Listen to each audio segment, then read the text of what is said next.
J'ai pas de limite en fait. C'est-à-dire qu'il y a beaucoup de choses que je veux pas dire que je veux ça en fait.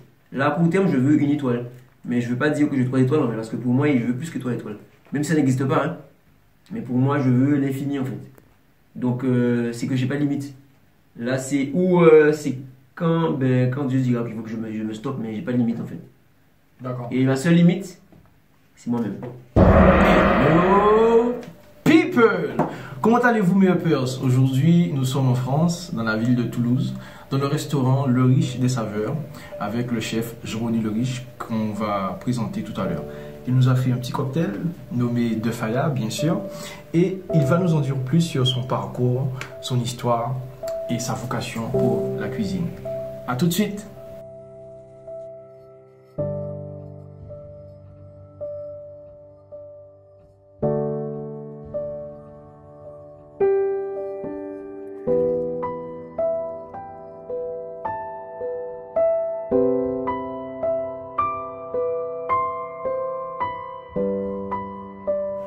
Jean-Louis Le Riche, on a beaucoup entendu parler de toi ces derniers jours, en Guadeloupe, en Martinique, aux Antilles, en France. Alors, qui tu es? Parle-nous de toi un peu. Alors, Jean-René Le Riche, jeune chef cuisinier, pâtissier, je fais un peu de glacerie, un peu de chocolaterie. Je suis originaire de la Guadeloupe. Mes parents sont originaires d'Haïti, donc du coup, je suis une sorte de mélange caribéen. Je ne veux pas dire que je suis ni Guadeloupéen, ni Haïtien, ni Martiniquais, je suis caribéen. Et donc du coup, j'ai beaucoup de promouvoir la culture et la cuisine antillaise dans le monde partout. Mais pourquoi la cuisine? Qu'est-ce qui t'a amené à être cuisinier? Alors en fait, c'est tout seul en fait. C'était prédestiné, mais j'ai eu beaucoup d'épreuves pour y arriver. Tout d'abord, j'étais chimiste, donc j'étais en licence de chimie. Et à la suite de ça, j'ai toujours voulu faire la cuisine parce que mon père est culteur, ma mère est couturière, mais elle aimait bien cuisiner. Et j'ai toujours aimé cuisiner, mais j'ai jamais pu vraiment me mettre dessus. Et dans la cuisine, dans la chimie, en fait, ce qui m'attirait, c'était de faire des mélanges, de travailler, de transformer la matière. D'accord. Et donc du coup, à la suite de ma licence, avec ma licence, on m'a proposé de faire la cuisine. D'accord. Et donc là, j'ai été, puis depuis, j'y suis. Mais j'ai lu dans une presse écrite que tu as grandi dans un ghetto. Alors, raconte-nous comment un jeune du ghetto fait pour être chef cuisinier, pâtissier et surtout dans la gastronomie antillaise. Raconte-nous un peu le parcours depuis ton plus jeune âge. Alors, de mon plus jeune âge, donc j'ai été élevé à Bemao, à Tinchaldea, dans un quartier très défavorisé. Très jeune, mes parents, on avait ni eau, ni électricité, on n'avait rien du tout. Avec pas mal d'ethnies et de personnalités différentes. Très jeune, il y a beaucoup de délinquance parce que souvent dans les quartiers comme ça, il n'y a pas d'argent. Donc moi j'ai eu la chance d'avoir un père assez dur et qui avait l'amour du travail en fait. C'est un agriculteur et il aimait travailler, il aimait les produits, il aimait ça. Et c'était un peu compliqué pour ne pas aller vers la délinquance et prendre le mauvais chemin. Et c'est déjà mon père aller à l'église, tout ça parce que j'étais enfant de cœur. Et après, par la suite, ce qui m'a vraiment forgé, c'est le basket. J'ai fait du basket à assez bon niveau. Et ça m'a canalisé un peu parce que j'étais un enfant assez turbulent, assez. Souvent dans les quartiers comme ça, on est assez. C'est un peu dur. Et donc, du coup, après, j'ai toujours voulu. Dans les quartiers comme ça, on pense souvent que, parce que comme c'est des gens qui sont assez malheureux, on ne se rend pas compte, mais tout le monde a envie d'avoir une excellence en fait. Ils ont envie d'être excellents. C'est juste qu'ils n'ont pas les moyens en fait. Ils n'ont pas les moyens intellectuels pour y arriver. Moi, j'ai la chance par petit bride de me faufiler entre les lignes, voilà. Et donc du coup, avec le basket, ça m'a permis de continuer des études. Et puis après, j'ai pu avoir mon bac. Et après, continuer. Okay, donc en résumé, ce qui t'a fait avoir une ligne directrice, c'est l'éducation de tes parents et le sport. Le sport, mais aussi l'atmosphère qu'il y avait aussi dans le quartier. Parce que dans les quartiers comme ça, sensibles comme ça, il y a une sorte d'amour en fait, mais un amour vrai en fait, parce que c'est des gens qui n'ont pas d'argent, qui n'ont pas d'argent en fait. Donc ils donnent de leur personne. Ils donnent, voilà. Donc du coup, moi en fait, ben, tous les gars de mon quartier m'ont toujours dit Ronnie, il faut toujours foncer vers de bonnes choses. Le basket, l'école, vas-y, ne reste pas dans la rue. D'accord. Et quelles difficultés que tu as rencontrées pour arriver jusque là maintenant au cours de ta vie, quelles difficultés, quels obstacles que tu as rencontrés pour arriver jusque là? Le seul obstacle que je veux dire, c'est l'argent. Le seul obstacle que j'ai eu, c'est l'argent. Parce que ben, pour y arriver, ben, il faut avoir l'argent pour pouvoir faire des études, pour pouvoir ben, vivre, hein, et il faut avoir de l'argent. C'est ce qui était un peu compliqué. Mais après, bon, j'ai eu la chance de pouvoir m'en sortir parce que j'ai beaucoup travaillé. Et j'ai une famille aussi qui m'a aidé un petit peu, même s'ils n'avaient pas forcément beaucoup d'argent. Mais c'est le seul obstacle, on va dire, c'était l'argent. Mais j'ai vu récemment une photo de Monsieur le Président Macron, Monsieur le Président Chalus avec ton bouquin. Je regarde assez souvent ton site internet. On voit que la cuisine, elle est gastronomique, elle est fine. Est-ce que depuis le départ, tu étais orienté vers ce style de cuisine ou tu voulais juste faire de la cuisine? Non. Dès que j'ai créé ce concept en 2011, j'avais déjà envie de mettre en avant la cuisine antillaise. Mais je ne voulais pas faire juste de la cuisine pour la cuisine. Je me suis dit, la gastronomie antillaise est tellement riche, est tellement incroyable. Et depuis longtemps, on va dire, c'est Paul Bocuse. Paul Bocuse, en fait, qu'est-ce qu'il a fait? Il a pris la cuisine antillaise, la cuisine française qui était de base en fait, hein, parce que dans l'histoire de la cuisine, quand on voit la cuisine française, elle est devenue the cuisine depuis peut-être 60 ans, 70 ans, comme ça, avec Paul Bocuse et Auguste Escoffier. Et donc, qu'est-ce qu'ils ont fait? C'est qu'ils ont repris tous les plats de leur mamie, de leur maman, et ils l'ont retravaillé, ils l'ont stylisé. Et moi, je me suis dit, mais pourquoi? Parce que la cuisine antillaise, c'est quoi? C'est une base de la cuisine française avec des produits antillais. Mais pourquoi on pas faire la même chose avec la cuisine antillaise?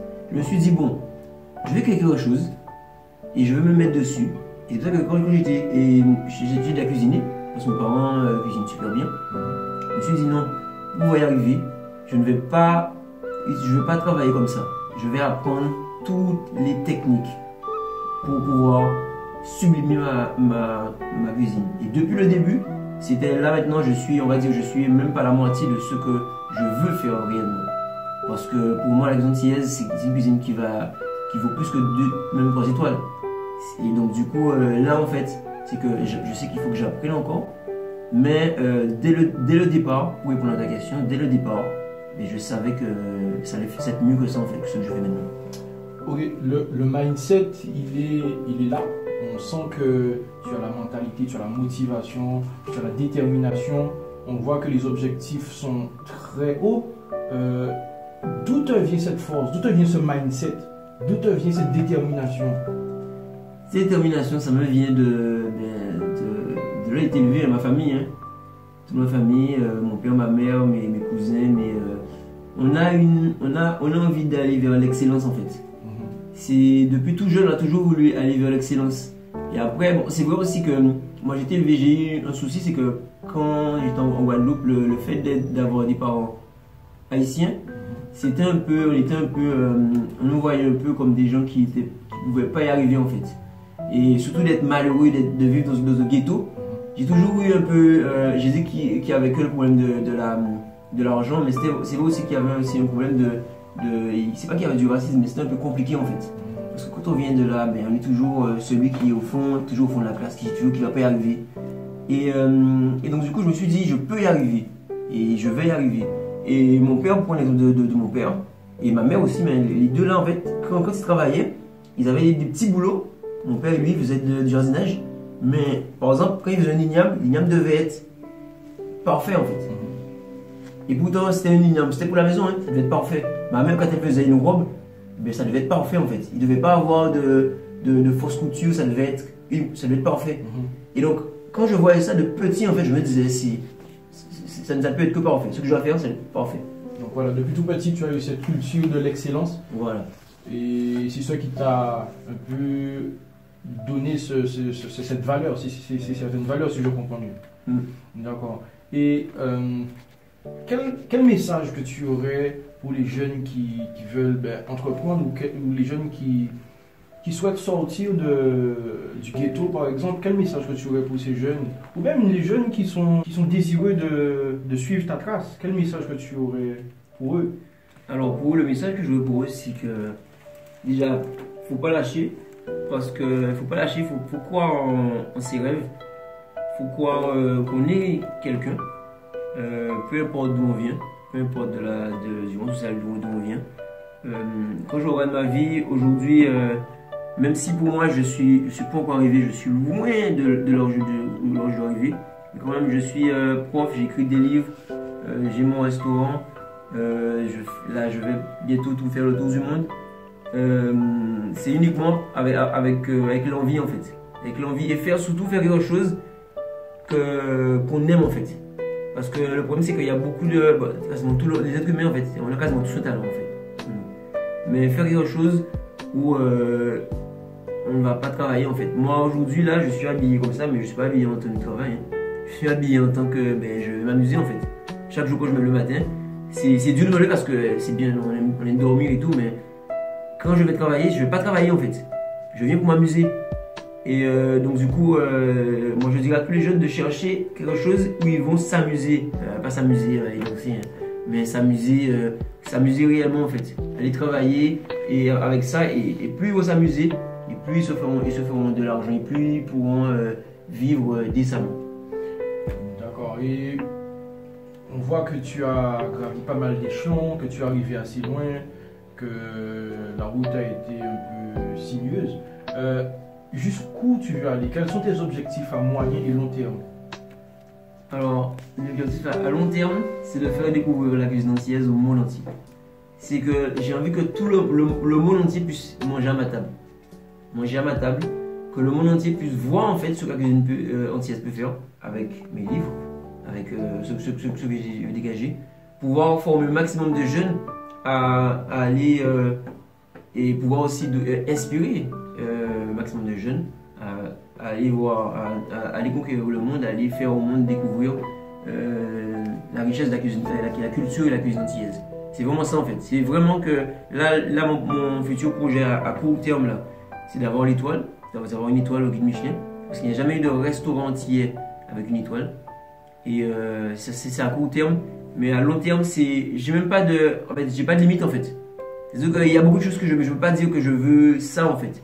Là, à court terme, je veux une étoile, mais je veux pas dire que je veux 3 étoiles en fait, parce que pour moi, je veux plus que 3 étoiles. Même si ça n'existe pas, hein. Mais pour moi, je veux l'infini en fait.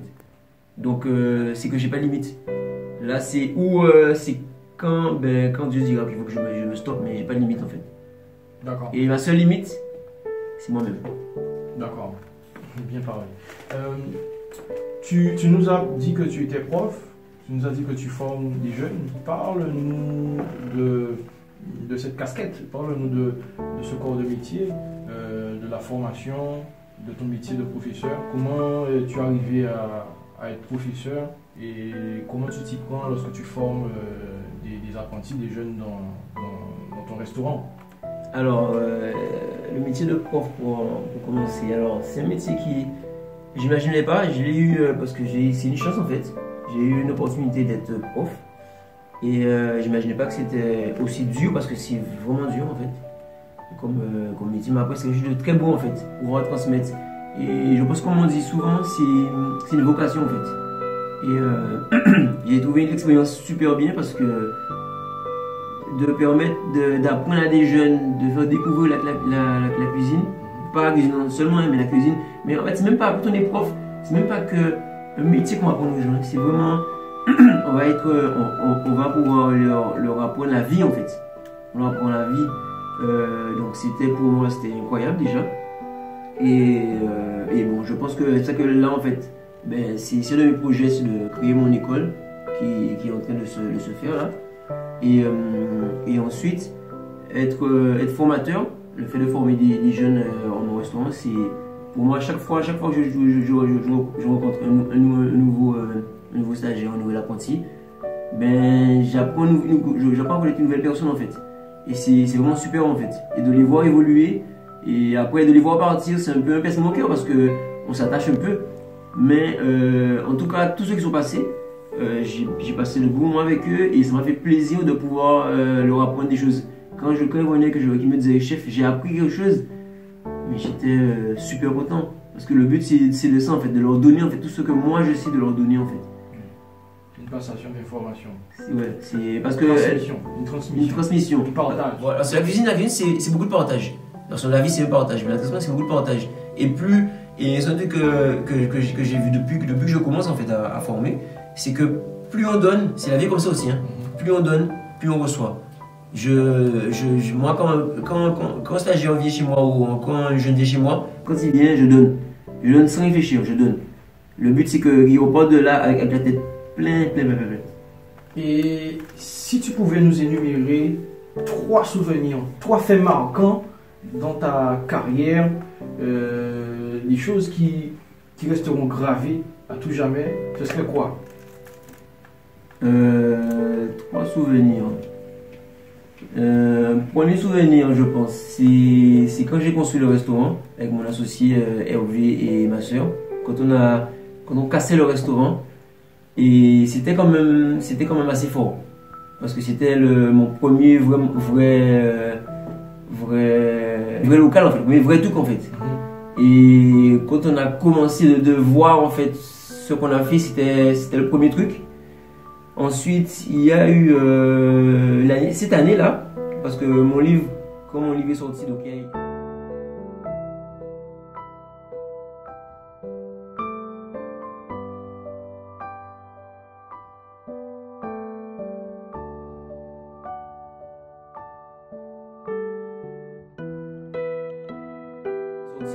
en fait, c'est un tout en fait. Il y a le livre et avec le prix que j'ai eu.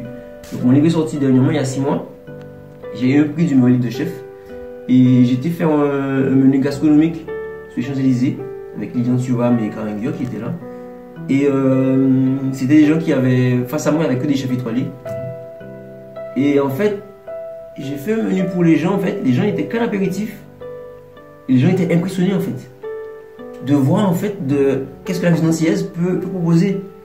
Et quand on arrive à la fin du repas, les gens m'ont dit en fait, j'ai pas gagné ce prix parce que de toute façon face à moi il n'y avait que des grosses pointures. J'étais voilà. Mais j'étais le gagnant pour moi. Parce que les gens m'ont dit qu'ils sont sortis là, mais ils sont partis, normalement ils partent à 23 h, ils sont partis à 1 h du matin. Ils sont restés là, ils m'ont dit que c'était superbe, qu'ils ne voyaient pas la cuisine antillaise comme ça. C'est des gens qui ont l'habitude de voir des grands chefs quoi. Donc là, je me suis dit, ah ouais, moi ce que je fais c'est bien, ma cuisine antillaise, j'ai pensé à ma marraine, à ma mamie, à mes parents, à tous ces gens-là en fait, qui étaient là en fait, comme s'ils étaient là sur les Champs-Élysées, et qu'on leur dit, ouais, mais vous êtes incroyables. Et ça m'a fait un gros truc. Et après, dernier souvenir que j'ai, un des beaux souvenirs que j'ai aussi, c'est de voir la fierté de mes parents. De voir, surtout il y a un reportage qu'ils ont fait sur moi, France O là, dernièrement, et où on voit ma mère me regarder, et parce que moi j'en vois pas en fait, quand elle me regarde, moi je me rends pas compte, et en fait la caméra était sur ma mère en fait, et donc moi je regardais la caméra et la caméra était sur ma mère, et en fait, quand j'ai regardé le reportage, j'ai vu la fierté dans les yeux de ma maman en fait, maman qui me regarde.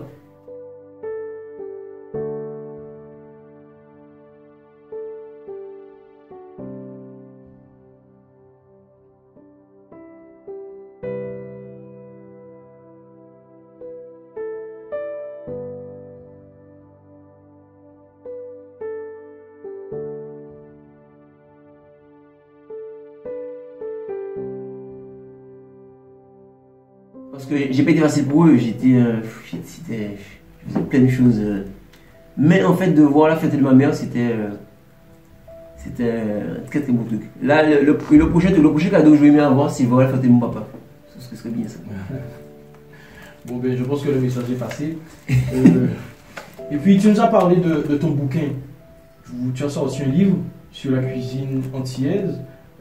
Donc, raconte-nous un peu comment tu en es arrivé là, les différentes étapes que tu as dû passer pour avoir ce fameux livre? Ben, c'était compliqué. Parce que déjà à la base, ça coûte très cher faire un livre. Et j'ai eu la chance de faire du crowdfunding. Je ne connaissais pas ce principe, qui a bien marché. J'ai vu aussi une population antillaise et une population mondiale, une population antillaise très fort derrière moi. Et donc du coup, j'ai pu avoir une partie des fonds. Le reste des fonds, c'était les fonds propres que j'ai mis. Ensuite, écrire un livre, on s'imagine juste on écrit et puis on fait des recettes. Mais le métier d'écrivain, c'est très très dur. Parce qu'on sent en fait, c'est pareil pour les artistes quand ils chantent, hein, on sent qu'on donne son âme en fait. Et quand j'ai écrit ce livre, je voulais vraiment que ce livre il puisse marquer les gens, que les gens puissent vraiment travailler avec ce livre. C'est-à-dire pas juste faire un livre pour faire un livre. Donc du coup, ça m'a pris beaucoup de temps. Pour les photos, c'était pareil, parce que la photo, ce que je trouve très important, c'est visuel. Il faut que les gens puissent toucher, il faut que les gens aient envie de manger et envie de cuisiner aussi. Avec ma photographe, c'était un moment très fort pour nous tous les deux. Et ça a été super aussi. Et après, à la sortie du livre, quand je l'ai vu, quand j'ai eu dans les mains, j'étais super fier. Super fier, super ému. Et après tous les retours que j'ai eus, tous les prix que j'ai eus, j'étais très content. Mais c'était un très belle épreuve. Et s'il fallait le refaire, de toute façon là, mon but c'est que faut que je fasse au moins une quarantaine de livres à la fin de ma carrière. C'est tout le mal qu'on te souhaite. Je te laisse le mot de la fin avec ce beau livre. Et j'espère que ce sera le premier d'une longue série. Et si tu avais un message à passer à tous mes uppers, quel serait-il? Alors, chers uppers, moi le message que je pourrais passer, c'est comme dit le mot uppery, c'est viser toujours plus haut. Mais ne visez pas la lune, visez le soleil, même après le soleil même. Toujours aller au plus loin, prenez plaisir à faire ce que vous faites. Tout le monde peut y arriver. Peu importe d'où on vient, peu importe notre couleur de peau, peu importe nos handicaps, on peut tous y arriver. Donc donnez-vous les moyens. De toute façon, il y a De Faya et toute son équipe qui est là pour vous donner quelques petites rouages si vous n'avez pas forcément tous les techniques. Et ben voilà, hein. Et je vous dis à bientôt. Vous pouvez procurer mon livre et venir manger chez moi. Je vous ferai voyager. Justement, où on peut se procurer ton livre? Alors mon livre, on peut le trouver en Guadeloupe, en Martinique, présenté dans toutes les librairies normalement, librairie générale, librairie Jazor. En France, on peut le trouver à la librairie Gourmande. Sur Toulouse, il y a pas mal de librairies qui ont. Après, il y a un peu partout en fait. Et voilà. Est-ce que tu as un site internet où on peut te contacter, te joindre et voir ce que tu fais? Alors, il faut aller sur mon site, Le Saveur, www.lerogersaveur.com. Et sur mes réseaux, Le Saveur, sur Instagram, Snapchat, Facebook. J'ai aussi un Instagram du Chef Le Riche, sur Instagram et sur Facebook. Donc voilà. Et si j'ai des uppers sur Toulouse qui voudront venir goûter ces saveurs, quelle est ton adresse? Alors mon adresse c'est le 26 rue de la Fonderie.